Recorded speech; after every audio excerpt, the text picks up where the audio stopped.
Hey everybody, this is Tim with Op-Ed Daily. So Tim Cook is telling the government to go fuck itself.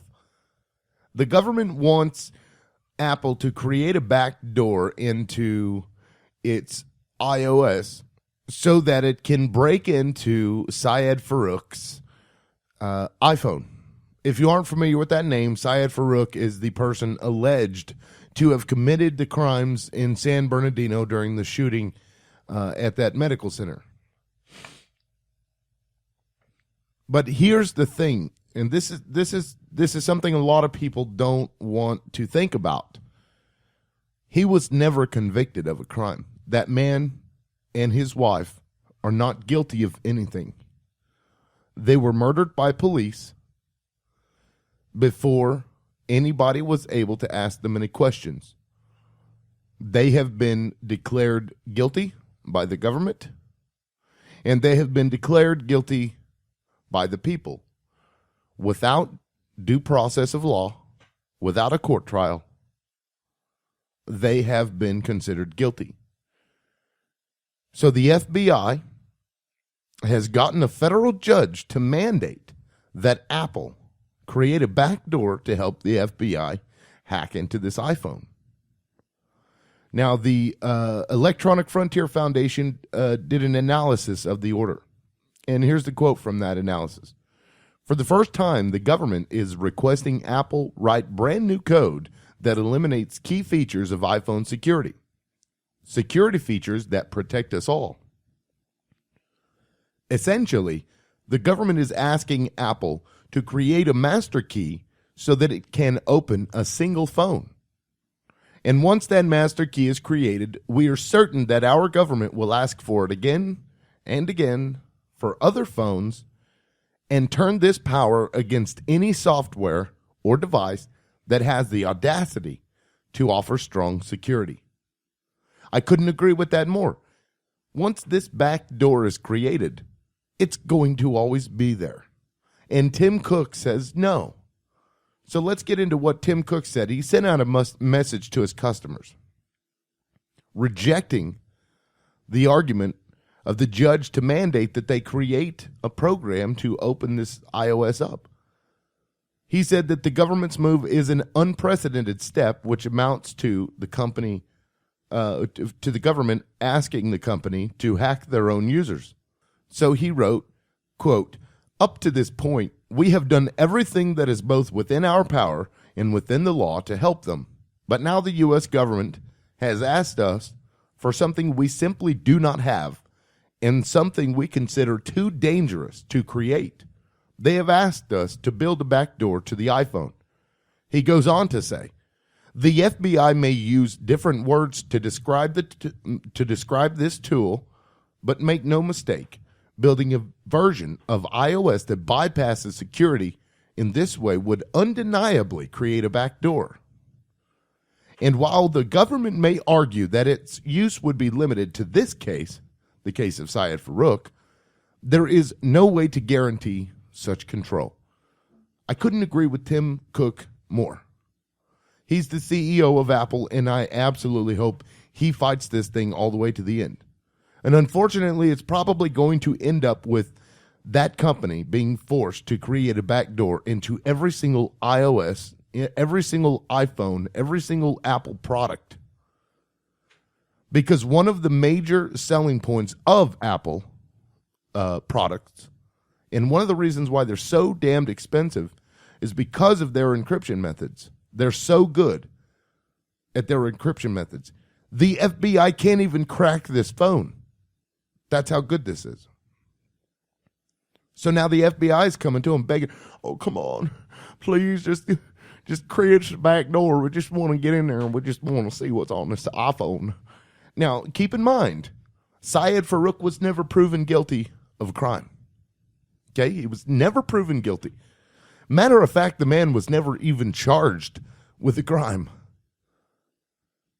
But they killed him and then say, "Oh, he was the one. Yep, he was the one. He was the one. We know he was the one because he was wearing that stuff." Right, so like 4 hours after he went in there with masks with his wife in all of this, militant gear, this, bulletproof vest and whatnot. After 4 hours afterwards, he's still driving around in the same area in the same car he left the area with, wearing the same clothes. 4 hours later? Really?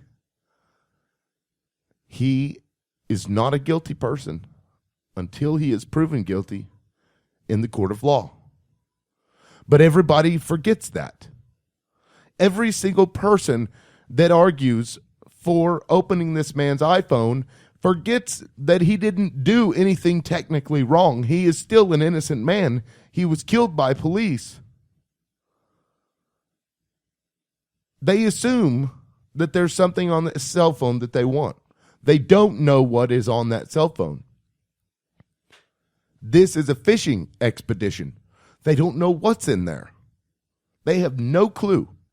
And when a warrant is issued for somebody's house, for an example, on that warrant, they have to know exactly what they're looking for and where it is to find it. They can't just issue a warrant that allows them to go in and just canvass an entire house and just look for something. They don't get to do that. They have to know what it is that they are supposed to be looking for. Those are the parameters of these search warrants. Granted, judges lately have been giving them a lot more leeway, but for in all intents and purposes, that's the way it's supposed to work. Except here, in the case of this cell phone, this judge is mandating that they get to go in there just to see what's on there. They're trying to break into an innocent man's cell phone without any knowledge of what might or might not be on there. It's the same thing as you going fishing. Sure, you want to catch a catfish, so you put the stinkiest, nastiest bait on the end of your line and you throw it out there. But sometimes you catch turtles. Sometimes you catch bass. Sometimes you catch perch. You don't know what's in that lake. It's a fishing expedition. That's all it is, nothing more. And what's probably more disturbing to me than the fact that the government is doing this, two things. One, there are states that have passed legislation that are saying that you cannot sell a cell phone within that state. I believe they've already passed some of these laws. At the very least, legislation has been brought forth that says that no cell phone manufacturer can sell a cell phone within that state that does not have a backdoor into its phone. So basically, everything electronic, everything that stores your personal data has to be allowed to be hackable. It has to be hackable by the government before a company can sell it. The second thing is the public's reaction to this. If you go to a lot of other websites, mainstream media websites would probably be better, and even Fox, if you go to the comment section on a story about this particular thing, you're going to see a lot of ridiculous people willing to throw every single civil liberty that they have away so that the government can go on a fishing expedition into the phone of an innocent man. And I read this news article from Alternet. I like Alternet. It's a little partisan. It's a little more partisan than I like, but they have very good writers, very good editors as well. So I go on to the comment section, and this one really sticks out to me. I declare, oh, so clever, so clever. Anyway, this comment says, the families of the dead will be happy to hear your picks. However, you're supposed to hear somebody's pick, I'll never know. Anyway, I'll continue. So the families of the dead will be happy to hear your picks, videos, and stupid messages will not be shared by the government. Hey, Cook, no one expects you to allow your software to be compromised.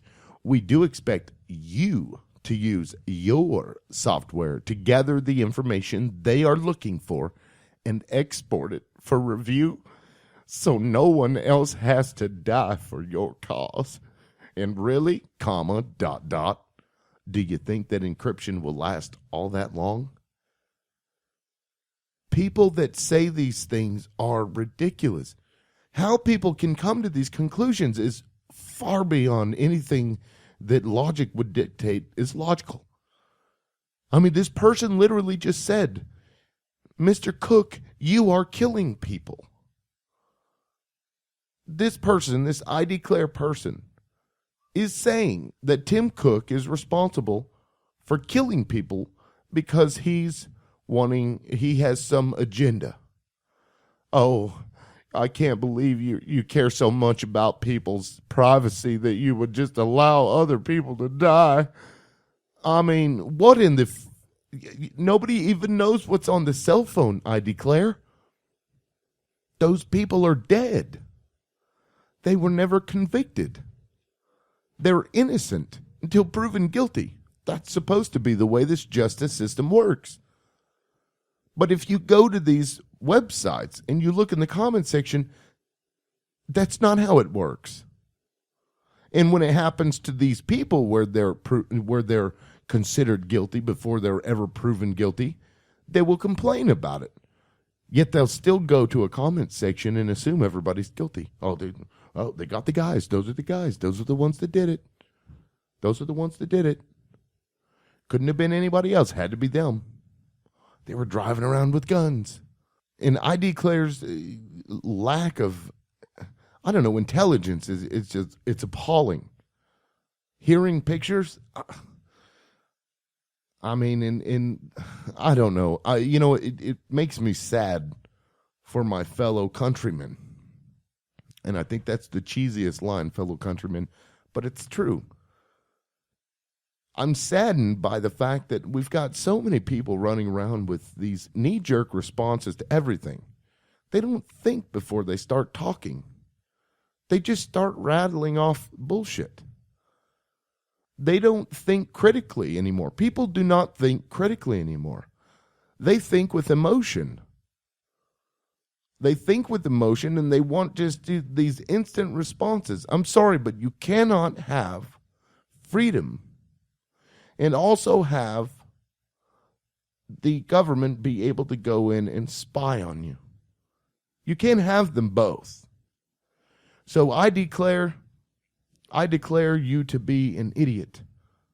I declare you to be the scourge of this nation's liberties. I declare you to be of the worst in this nation. If you want to live in North Korea, I declare, then please go live in North Korea. I'm certain that Kim Jong-un will gladly spy into your cell phone, if he even allows you to have one. So I declare this video over. And if you like it, please hit the like button. I will keep updating you guys on stuff like this. So hit the subscribe button and leave a comment and tell me what you think of this issue. This is pretty crazy when the government is trying to force a company to create a program, literally come up with something that doesn't exist, force them to put in man hours to create something that isn't there and not compensate them for it. This is unprecedented. And Tim Cook, I hope, takes this all the way. Anyway, this is Tim with Op-Ed Daily. Peace out.